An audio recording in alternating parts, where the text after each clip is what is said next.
investigators in Washington County on September 12th in the early morning hours. Robinson was observed in Cox, Director Patel, and Commissioner Mason will take questions. Thank you.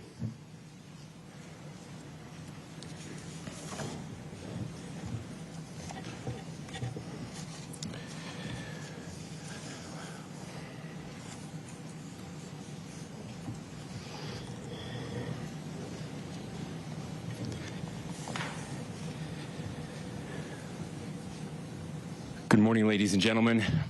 We got him. On the evening of September 11th, a family member of Tyler Robinson reached out to a family friend who contacted the Washington County Sheriff's Office with information that Robinson had confessed to them or implied that he had committed the incident. This information was relayed to the Utah County Sheriff's Office and scene investigators at Utah Valley University. This information was also conveyed to the FBI.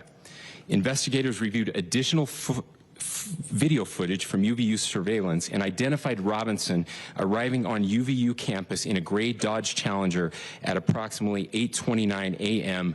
on September 10th, in which he is observed on video in a plain maroon t-shirt, light-colored shorts, a black hat with a white logo, and light-colored shoes.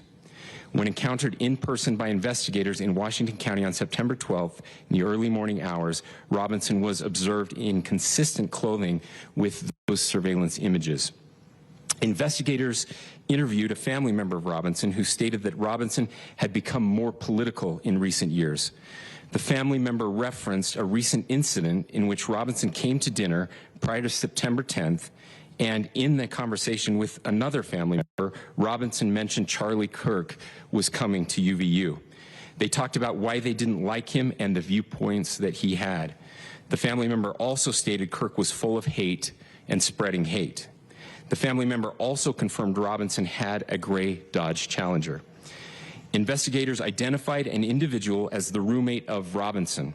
Investigators interviewed that roommate, who stated that his roommate, referring to Robinson, made a joke on Discord. Investigators asked if he would show them the messages on Discord. He opened it and showed several messages to investigators and allowed investigators to take photos of the screen as each message was shown by Robinson's roommate. These photos consisted of various messages, including content of messages between the phone contact named Tyler with an emoji icon and Robinson's roommate's device. The content of these messages included messages affiliated with the contact Tyler, stating a need to retrieve a rifle from a drop point, leaving the rifle in a bush, messages related to visually watching the area where a rifle was left, and a message referring to having left the rifle wrapped in a towel. The messages also refer to engraving bullets and a mention of a scope and the rifle being unique. Messages from the contact Tyler also mentioned that he had changed outfits. I know there has been speculation as well as to the writing on those casings, those bullet casings, and I believe we have that as well. And I will share that with you now. So the area north of Campus Drive Road where the suspect crossed over, you saw some of that in the video that we released last night, consists of a grassy area with trees on the edge of the UVU campus. Investigators discovered a bolt-action rifle wrapped in a dark-colored towel. The rifle was determined to be a Mauser Model 98 30-06 caliber bolt-action rifle. The rifle had a scope mounted on top of it. Investigators noted inscriptions that had been engraved on casings found with the rifle. Inscriptions on a fired casing read, "Notices bulges, capital OWO, what's this question mark?" Inscriptions on the 3 unfired casings read, "Hey fascist, exclamation point, catch, exclamation point."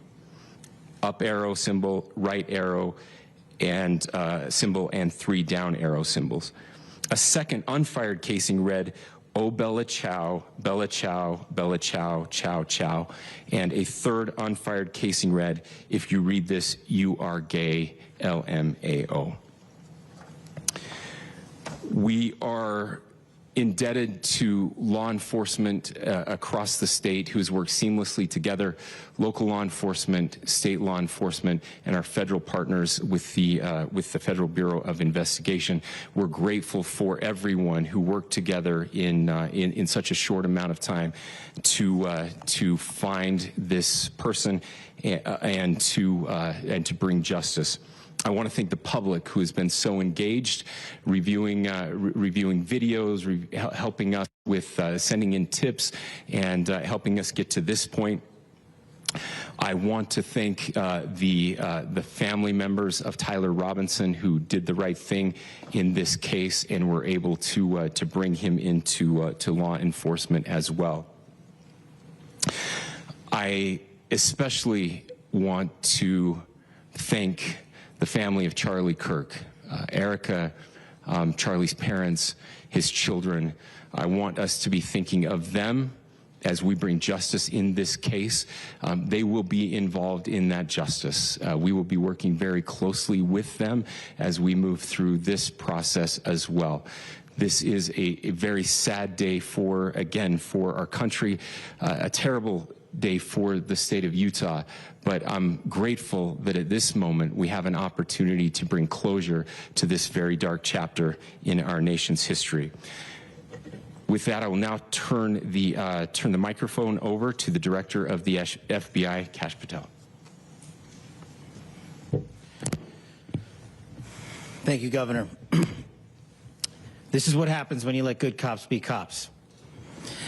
The FBI and our partners are proud to stand here today together to bring justice to the family of Charlie Kirk and honor his memory. I want to express my deep gratitude to President Trump, the Vice President, and the entire White House who have been so incredibly supportive with both resources and just personally to the FBI as a team. They had our backs the entire way, and I just want to express my gratitude for giving us the resources we need to operate in this space to bring this sort of justice at this sort of speed. In 33 hours, we have made historic progress for Charlie.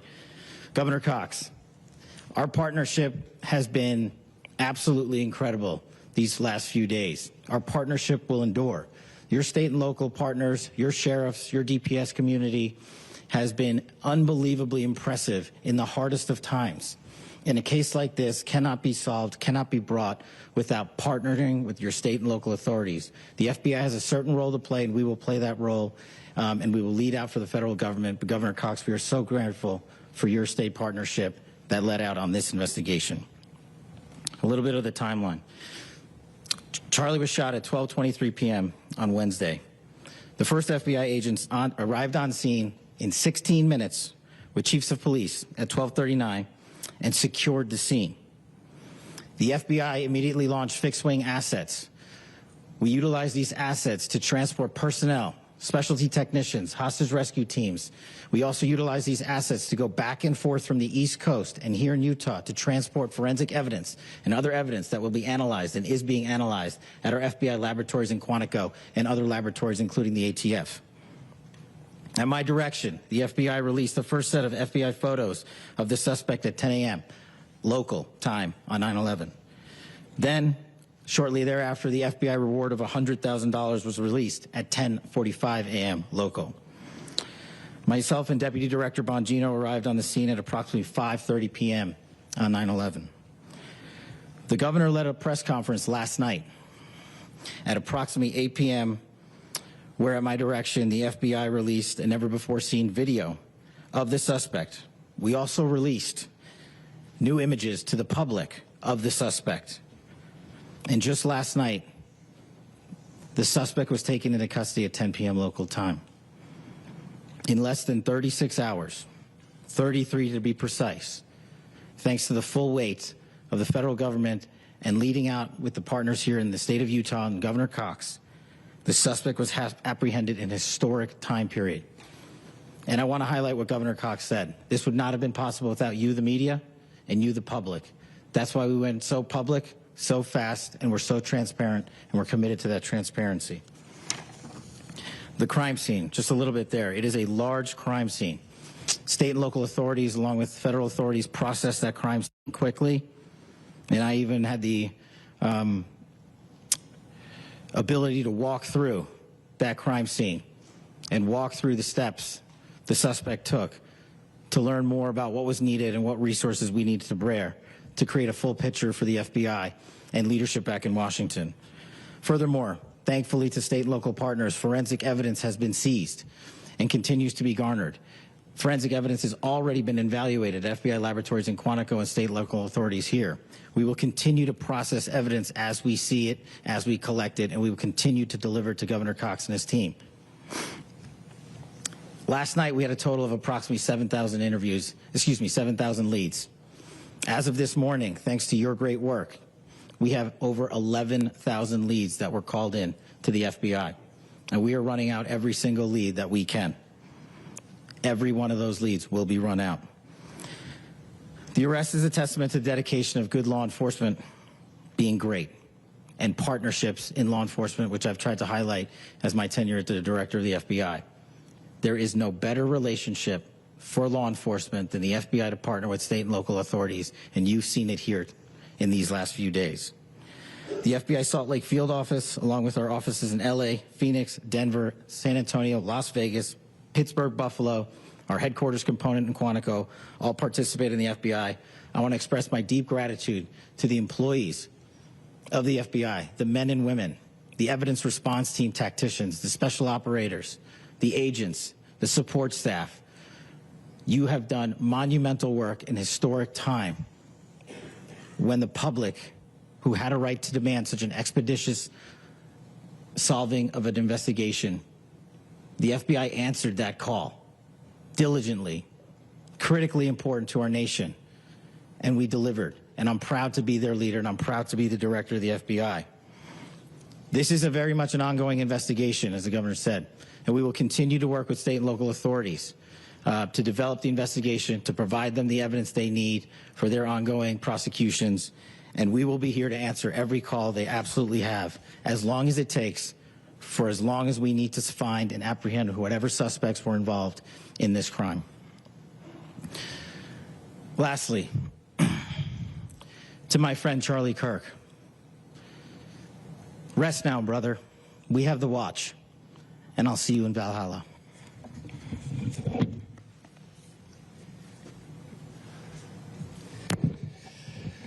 Thank you, and good morning.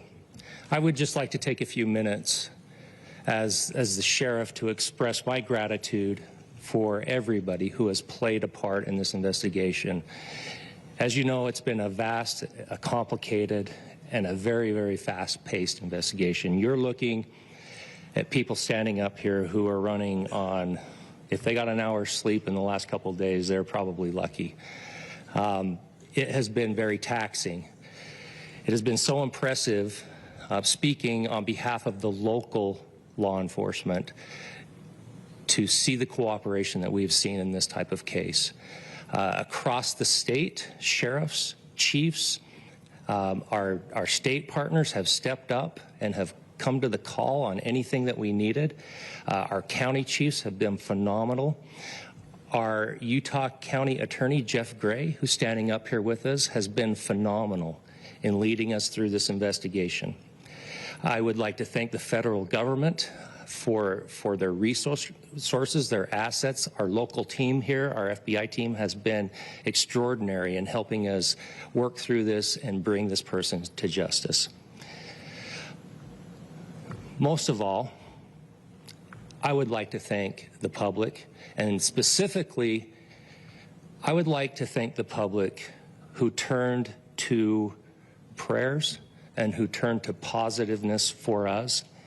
I would like to thank them on behalf of the law enforcement community, because we needed those prayers. That's what we needed to get through this. We needed your support, and you gave it to us. We needed your patience, and you gave it to us.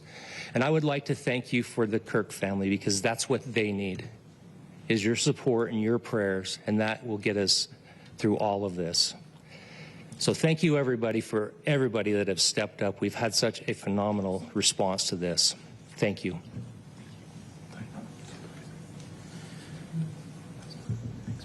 I also want to give a special thanks to the Attorney General and the Department of Justice. Their unwavering support and their commitment to justice is shown true here. And without AG Bondi and Deputy Attorney General Todd Blanche and the resources they brought to bear, we would not have been able to complete our mission. And I just want to say special thanks. It's an honor to be a part of the Department of Justice.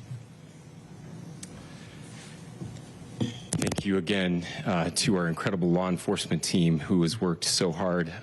Sheriff, I got a solid 90 minutes last night, so I'm probably the most well-rested person up here. Ladies and gentlemen, I get the microphone, so I hope you'll permit me a moment just to share a few more thoughts about where we are and how we got here and maybe a little bit of where we go from here. I don't want to get too preachy, but I think it's important that we, with eyes wide open, understand what's happening in our country today. I've heard people say, well, why are we so invested in this? There's violence happening all across our country. And violence is tragic everywhere. And every life taken is a child of God who deserves our love and respect and dignity. This is certainly about the tragic death, political assassination of Charlie Kirk. But it is also much bigger than an attack on an individual. It is an attack on all of us. It is an attack on the American experiment. It is an attack on our ideals. This cuts to the very foundation of who we are, of who we have been, and who we could be in better times. Political violence is different than any other type of violence for lots of different reasons. One, because in the very act that Charlie championed of expression, that freedom of expression that is enshrined in our founding documents, in having his life taken in that very act, makes it more difficult for people to feel like they can share their ideas, that they can speak freely. We will never be able to solve all the other problems, including the violence problems that people are worried about, if we can't have a clash of ideas safely and securely. Especially those ideas with which you disagree. That's why this matters so much. Over the last 48 hours, I have been as angry as I have ever been, as sad as I have ever been. And it was, as anger pushed me to the brink, it was actually Charlie's words that pulled me back. I'd like to share some of those. And specifically right now, if I could, I need to talk to the young people in our state, in my state, and all across the country. As President Trump reminded me, he said, you know who really loved Charlie? The youths. And he's right. Young people loved Charlie, and young people hated Charlie. And Charlie went into those places anyway. And these are the words that have helped me. Charlie said, when people stop talking, that's when you get violence. He said, the weak can never forgive. Forgiveness is the attribute of the strong. The only way out of the labyrinth of suffering is to forgive. Welcome without judgment, love without condition, forgive without limit. He said, always forgive your enemies. Nothing annoys them so much. A few months ago, I referenced this last night, Charlie posted to social media, when things are moving very fast and people are losing their minds, it's important to stay grounded. Turn off your phone, read scripture, spend time with friends, and remember, internet fury is not real life. It's going to be okay. He again said, when you stop having a human connection with someone you disagree with, it becomes a lot easier to commit violence. He said, what we as a culture have to get back to is being able to have a reasonable agreement being able to have reasonable agreement where violence is not an option.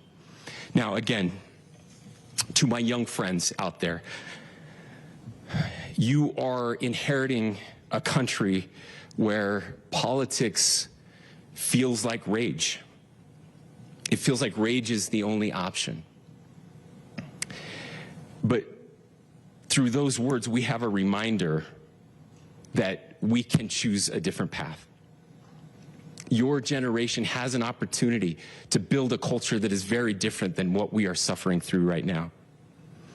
Not by pretending differences don't matter, but by embracing our differences and having those hard conversations.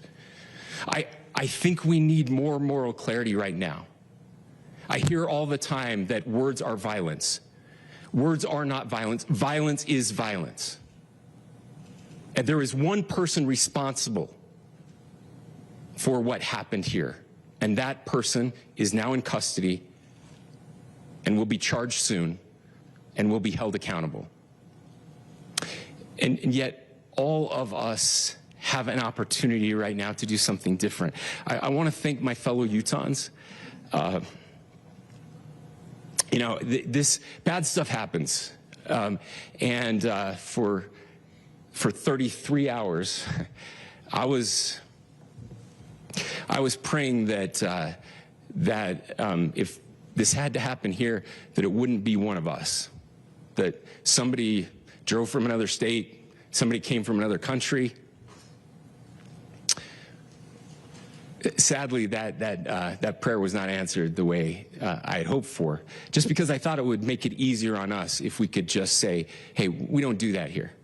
And indeed, Utah is a special place. We lead the nation in charitable giving. We lead the nation in service every year. But it did happen here. And it was one of us.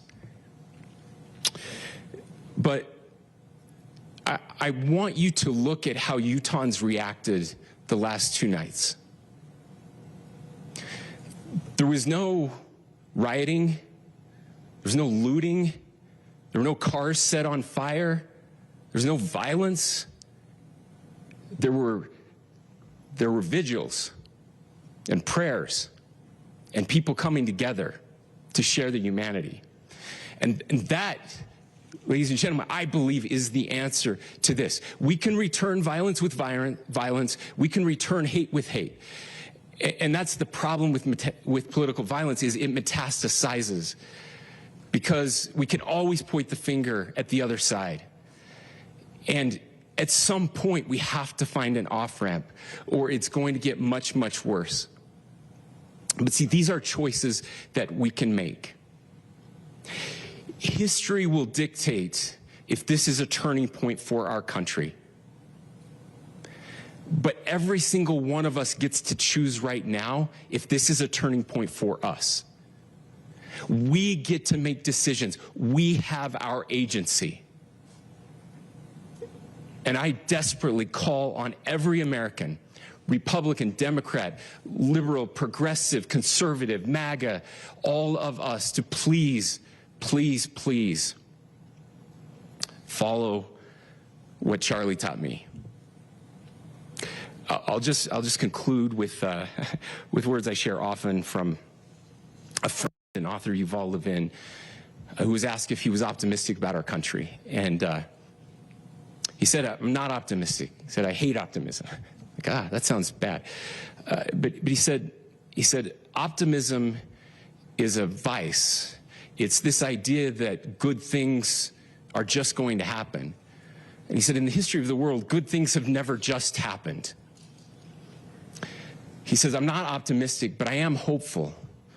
And hope is the virtue that sits between the vices of optimism and pessimism. Hope is the idea that good things are going to happen because we can make them so. I still believe in our country. And I know Charlie Kirk believed in our country. I still believe that there is more good among us than evil. And I still believe that we can change the course of history. I'm hopeful because Americans can make it so. Ladies and gentlemen, we're happy to answer any questions you might have. Please speak to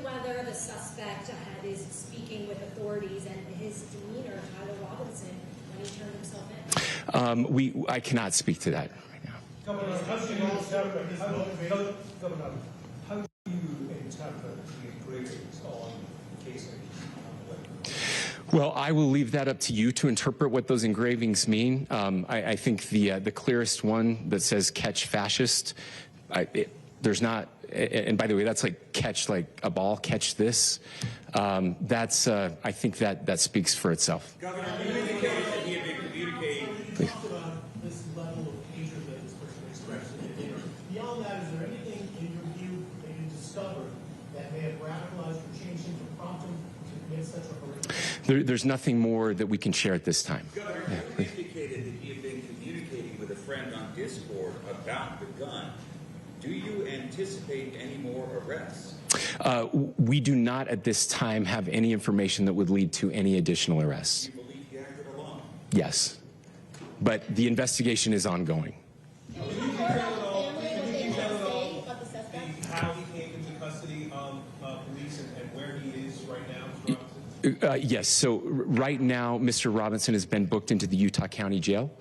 You heard the president this morning report that he was taken into custody, that his family and a friend helped to deliver him into custody of law enforcement in Washington County. For those of you that don't know where Washington County is, it is the southwesternmost part of the state of Utah. It's about a 3.5 to 4 hour drive from here, where we are right now, and that's where he lived and where they turned him in. Please, I'll go here. I can't share any more than what I've already shared. Yeah.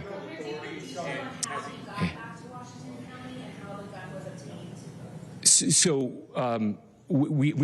how we obtained the gun was found here.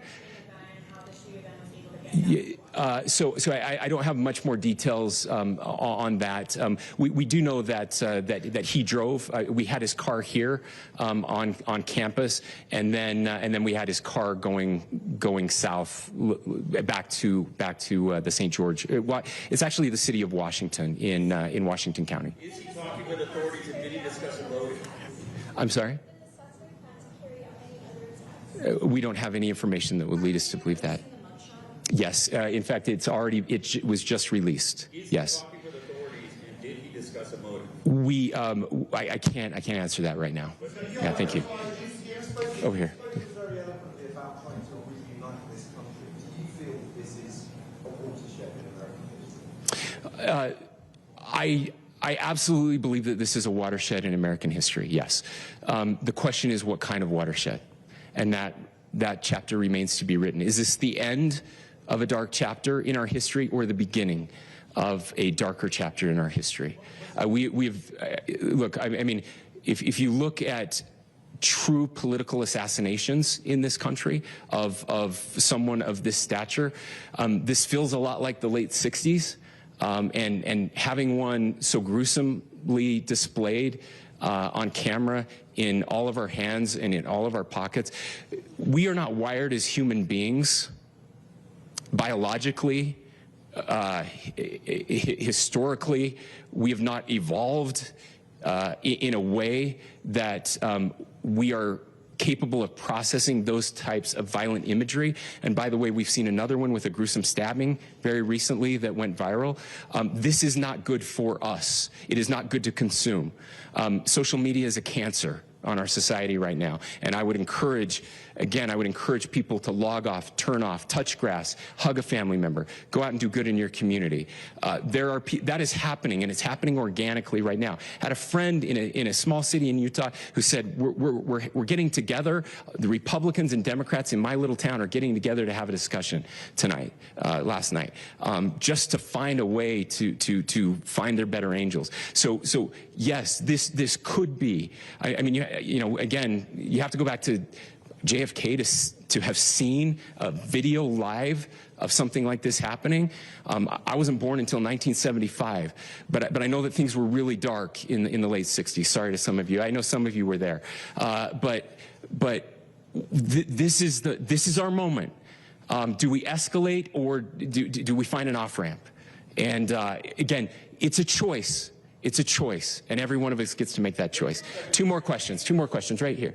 Could we clarify that the release of those enhanced images at 8 p.m., the timeline that Director Patel gave us, led to the arrest at 10 p.m.? Is there a direct connection between those two events? I cannot comment if there is a direct connection or not, but all I can say is that that through some process, the family came to know that this had happened. One more thing, Governor. Could you just clarify the clothing issue you mentioned earlier? Was he changing outfits? Correct. Yes, yes. So, so when he's first spotted on campus, he has different clothing on, and then he changes clothing on the roof, and then changed back into that clothing at some point, so that when he was apprehended, when he was arrested, the clothing matched the clothing he had on before the shooting here at UVU. Last question here. Yes. Suspect was from Utah. Can you kind of tell us a little bit more about where, and was he a student here at this university, and is there any history of mental illness? Yeah. So. I don't have any information on the mental illness part. He was not a student here at UVU. He was living and had lived for a long time with his family in Washington County, in the southernmost part of our state. Thank you, everyone, for your great work in getting this information out. I just say, process-wise, this may be important. I know many of you aren't familiar with the process in Utah. I think it's important that you understand that. Basically, we have 3 days for charging documents to be filed. A CI will be filed. We'll have more information then, more detailed information as those charging documents are filed in preparation for a preliminary hearing. So 3 days. So we would anticipate then that early next week those charging documents will be filed. We will obviously be working. The county attorney will be working very closely with Mr. Kirk's family as those documents and decisions are prepared and made. Thanks, everyone.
Judge's epic performance coming after this exchange with the Commander-in-Chief.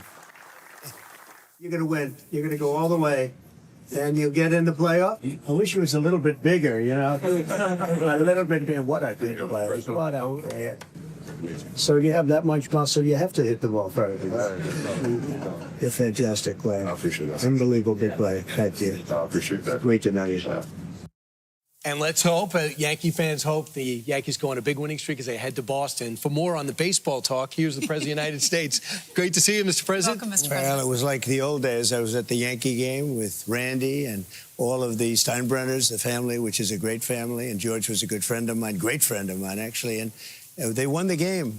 I didn't want to go to a loser. They won. And I met the players in the morning, and then I met them. I spoke to them in the morning, and I tell you what, I met him just before the game. I said, you got to win this game. You're going to make me look bad if you don't win this game. And they were great, great. And Aaron Judge, he is some player, but he is some strong guy. He had the biggest forearms. You know, I've seen weightlifters. I've never seen arms this big. And he's a fantastic person, too, so he's great. And he got up, hit 2 home runs, a single. They're saying you're responsible for this, since he shook your hand. A lot of people, that's what they're saying. I felt like Newt Rockney, right? You got to win this game, and they had to win that game. That's an important game for them. And they had a couple of games where they lost, and it was a big game for them, so I was very happy. And Randy Levine, the whole family has been just fantastic with me, and we had a good time, and the fans were really nice. You know, you never know what you're going to get in New York, in a New York ballpark, but we got a tremendous applause because they love the country. Yesterday, you were at the 9/11 memorial. We were all watching that, and J.D. Vance was supposed to be with you. He went out to be with Charlie Kirk's family and to get the body back to his hometown in Arizona. And you said you were going to award him the Presidential Medal of Freedom, which was very nice of you. Any updates on this suspect? Yeah. Can I always say, I think, just to protect us all, and so Fox doesn't get sued, and we all don't get sued, and everything else. But I think with a high degree of certainty, we have him in custody, right? In custody. Everyone did a great job. We worked with the local police, the governor. Everybody did a great job. You know, getting somebody that you start off with absolutely nothing. And we started off with a clip that made him look like an ant that was almost useless. We just saw there was somebody up there. And so much work has been done over the last 2.5 days. You know, it's amazing, actually, when you start off with that and then all of a sudden you get lucky or talent or whatever it is. But, yeah, I think we're in great shape. Mr. President. And he's in custody. Your suspicion was that he was radical left. And now you have more information. What can you share with us about his ideology? Yeah, Lawrence, let me just... And by the way, Lawrence is doing a good job. What's going on here? Job. Yeah. I'll tell you what, I'm very proud of you. Thank you, sir. I said you were going to do well. Yeah, I think that I don't want to go too far. I'd like to tell you some stories at how it happened, but essentially somebody that was very close to him turned him in. And that happens when you had some of those good shots. Somebody is going to say, whether it's a parent or whatever, I'd rather not say right now. They're going to announce it today, sometime later, probably talk about that. But somebody close to him turned him, you know, they said, whoa. It's interesting where we had very good pictures, but not great, not perfect. And when you look at it, what happened is somebody, and this happens a lot. It happened with the crazy Boston bomber. It happened with others. Somebody that's close recognizes even a little tilt of the head, which nobody else would do. And somebody that was very close to him said, that's him. And essentially went to the father, went to a U.S. Marshal, who was fantastic, by the way. And the person was involved with law enforcement, but was a person of faith, a minister. And brought him to a U.S. Marshal, who was fantastic. And the father convinced the son, this is it. And again, I'm always subject to be corrected, but you know, I'm just giving you, based on what I'm hearing, they'll give you a much more active. I just heard about it 5 minutes before I walked in. As I'm walking in, they said, looking real good. They have the person that they wanted. So you have breaking news, don't you, huh? Thank you. You always have breaking news, Ainsley. Right. Sean's going to be very disappointed that that we're not doing it on his show. He'll be very thankful and appreciative of the I think police so. officers that got this guy. They did a great job, everybody worked together. Pam Bondi is incredible, by the way. People don't know what a star she is. She's incredible. And it all worked out. Could I ask you just some clarification? So a pastor was able to turn him in, or they got the family of the shooter to turn them in? Well, it was a minister, and the minister went to a minister who was involved with law enforcement, by the way. And his good friend is a top U.S. Marshal. And they took it from there, and then it was a father got involved, namely his father, and said, we got to go in, and they, so I understand it, and again, subject to change, but, you know, the facts are the facts. We have the person that we think is the person we're looking for, but they drove into the police headquarters, and he's there now. Did the father know about what the son had done? I don't know. I'm going to let you get all those questions later, because I can't tell you how accurate. The bottom line is they have somebody that they think did it. So, Mr. President, there is the death penalty in Utah. Yes. And I do know this is going to be a federal case, and there's many of us believe that Charlie was targeted because of his political ideology. Yeah. What's going to happen to this guy? Well, I hope he's going to be found guilty, I would imagine, and I hope he gets the death penalty. What he did, Charlie Kirk was the finest person. He didn't deserve this. He worked so hard and so well. Everybody liked him. I've been watching. Even the left is having a hard time. They fired this guy, Dowd, from MSDNC, who's a terrible guy, terrible human being. But they fired him. I hear they're firing other people. And, you know, we're talking about radical left. Now, they're a little bit, but radical left networks and cable channels, horrible channels like MS, I always call it DNC because it's, you know, somehow affiliated with the Democrat National Committee. So, you know, it's a little statement you make. But MSNBC, but NBC, ABC, CBS, they're all terrible, absolutely terrible and unfair. But even they have been giving it sort of like, this can't be allowed to happen. And I just love moment of silence at the Yankee game, moment of silence at the Redskin game, Commanders game last night, because they understand this doesn't matter who you voted for. This was a special person. My opinion is that you have people, when a soldier dies, you write a personal letter, you feel it. When something happens in America, you feel it, you show up for it. I feel like with Charlie Kirk, from what I witnessed, is for you, it's almost like a family member. You know, Don said to me, he's sort of like a son to you. Charlie got involved like 11 years ago, I think. He started, you know, he's a brilliant guy, but he didn't go to college. He actually started in college. He was so bored that he left. He would have done very well in college if he wanted to, but he was brilliant. I always said, you know, can you get a degree because you're sort of used to having people like you went to college, right? Yeah. But he just didn't have the patience to do it. And he started this really during what would normally be college, maybe even sooner than that, but what would normally be college. And it's become a movement. And, you know, I won youth. A Republican never wins youth, but I won youth. I will tell you, TikTok helped me, but he helped me with TikTok. But he helped me with youth. I've never seen a person who's, in this case, older than the people we're talking about, you know, in many cases.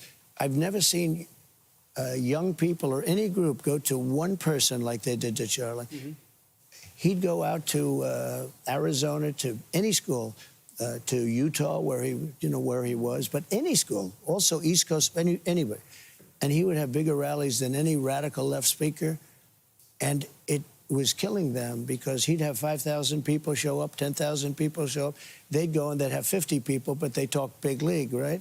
Now, he was an unbelievable talent, but he was more, it wasn't really so much a talent. He just really believed it. He just believed it. He loved young people. He wanted to help young people, and he didn't deserve this. He was truly a good person. Mm-hmm. Do you think it's important for people to see how he died? I think it's to see the horrific. Did you see it? I didn't watch. I didn't want to watch. I heard about it. You don't want to watch. I would have never made a good doctor. Let me put it that way. Yeah. No, I mean, I heard enough. I didn't want to watch it. I didn't want to remember Charlie that way. But yeah, it's horrific, is what I hear. Just horrific. I hear that nobody can. I know friends that were there, and they told me. They said what we witnessed. the physical emotion of being there, you know, or watching it on television. He was somebody that I always said he was very talented, but you know, when you love something so much, it's almost not even talent. It's that you do it well because you like it. It's a passion. And he had a passion for this. I spoke to his wife yesterday. She's like devastated. Of course. But in between the devastation, they want to keep Turning Point going. Because so many people called in to me with donations. They went, I don't know who, do we give donations to her? Do we give it to Turning Point? Do we give it to, you know, any one of the hundreds of colleges that he worked with or universities? And they want to keep Turning Point going. They think they can do it. He had a very good staff, I noticed. You know, Charlie would call me up. I'm president of the United States, and I get a call like a day before. Sir, could you come to Arizona tomorrow? I said, Charlie, I'm president. I can't just come. He said, it's so important. Could you play? And I'd usually try and get there. You know, he's the only one. 20,000. Yeah, he was such a great guy that he had to end this way. But, you know, in many ways, he's bigger now because of what happened.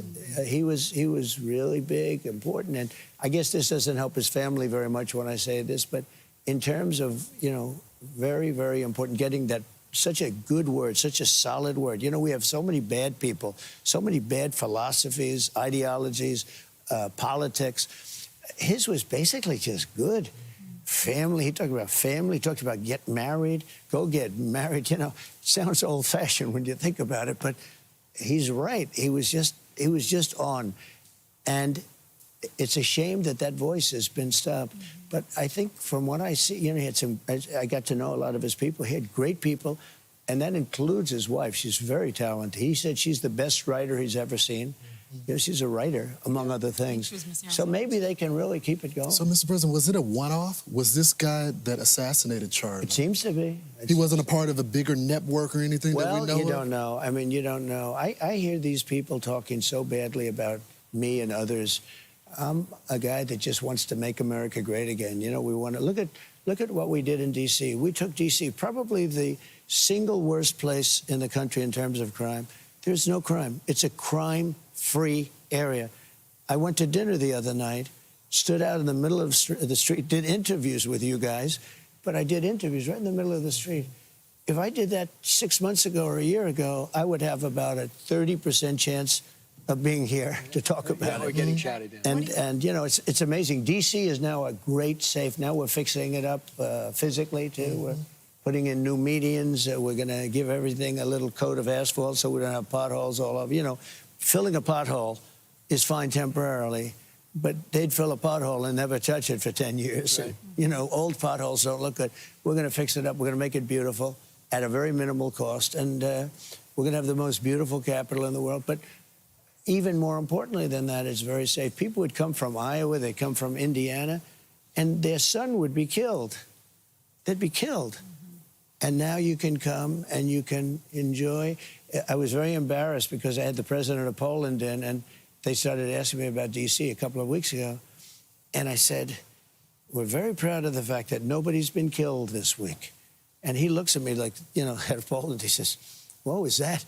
And he said, well, and I'm telling the press, you know, they're doing the little thing in the Oval Office, our great Oval Office, our very upgraded Oval. And the press is asking me, well, what about that? He said, we haven't had anybody killed in the last 3 weeks, and it's been like 9 years since nobody's been killed. Every week somebody's been killed for years, and we haven't had crime. And they said it's down 87%. I said, what about the 13%? You know, why wouldn't it be?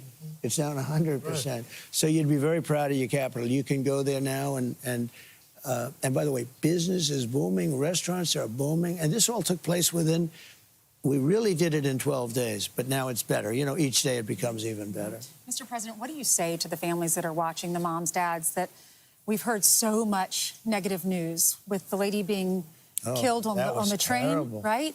And then we have Charlie Kirk. We had a school shooting the other day.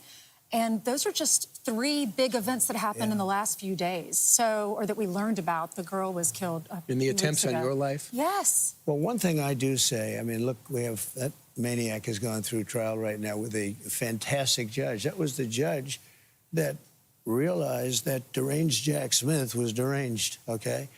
She's a phenomenal judge. I don't know her. I appointed her. but I don't know her at all in Florida. And she's a, really talented person, brilliant judge. And by coincidence, she got that case.